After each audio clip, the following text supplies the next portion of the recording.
My ex falsely accused me, my family disowned me, and now they want to reconnect. What should I do? I was disowned by my family after my ex-girlfriend falsely accused me of snuggling her.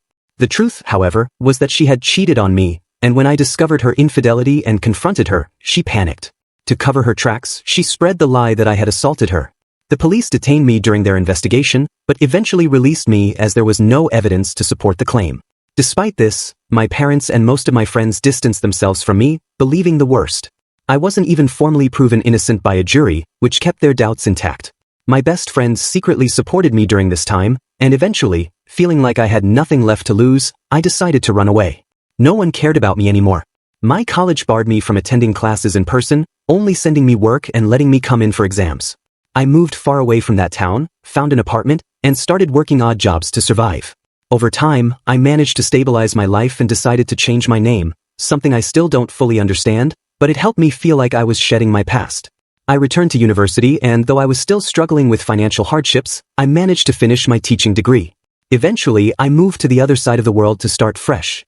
I got a new apartment, a steady job, and began to build a new life. I met a girl, and though I initially struggled with trust issues due to my past, her patience won me over. She became my wife, and we later had twin children, a son and a daughter, whom I adore with all my heart. Her family, initially unsure of me because I was a foreigner, eventually accepted me with open arms. It felt like I had finally found the love and support I had been missing for so long. We built a happy life in a comfortable home, with both children growing up healthy and happy. But then one night, my world was shaken again. While playing PlayStation with my son, I heard a knock at the door. To my horror, it was my father. I panicked and slammed the door shut, frightening my son in the process. My wife took our daughter to her room as I tried to process what was happening. My father kept knocking, and in that moment, I completely broke down. My wife, who knew bits of my painful past, comforted me before answering the door herself. She demanded to know who he was, and when he said he was my father, she was furious. She yelled at him for abandoning me, and I was glad that she stood up for me. After calming down, I asked her to let him in while I spoke to him privately. My father explained that he had been going through my ex-girlfriend's phone to help her clear some things out.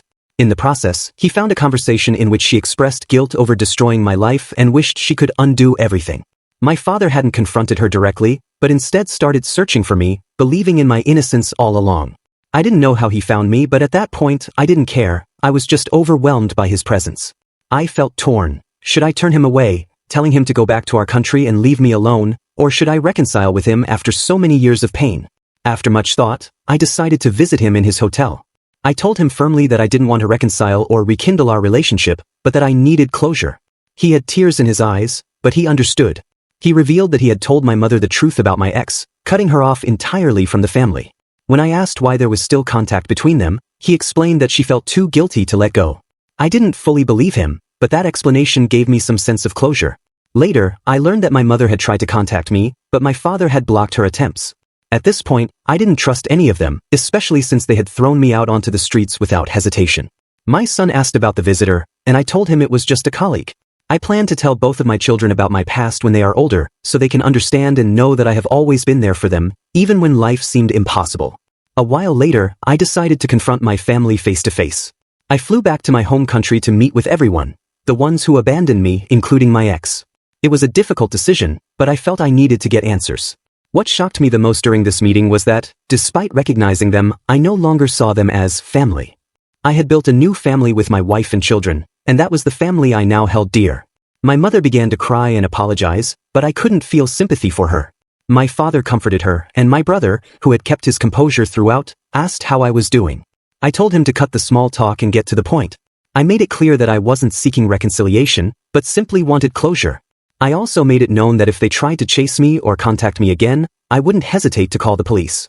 I confronted my parents about why they abandoned me, even when there was no proof against me. They admitted it was a rash decision, and that seeing me in custody had broken their hearts. I told them how they never tried to stand up for me. I also confronted my brother, who was surprised to hear that I had ignored all his attempts to reach out. It turned out that my mother had blocked all my contacts, preventing me from receiving any support during my darkest times.